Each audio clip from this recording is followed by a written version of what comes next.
Kasagupaan na naman ang hanay ng militar at ng New People's Army sa North Cotabato.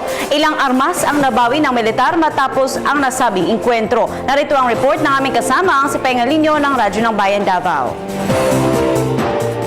Agad nasugpo ng mga elemento ng 84th Infantry Battalion ang karasan ng mga rebelding New People's Army o NPA nang ito'y kanilang makasagupa sa may bulubuduking bahagi ng barangay Sumalili, Arakan Valley, North Cotabato, Martes.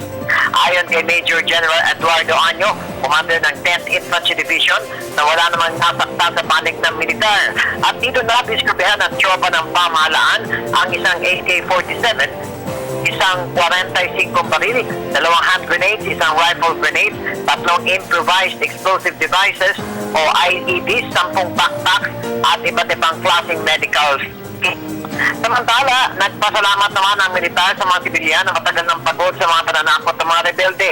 Ito anya ay resulta ng kooperasyon ng mga concerned civilians sa mga villages na siyang nabibigay ng informasyon sa tropa ng pamahalaan.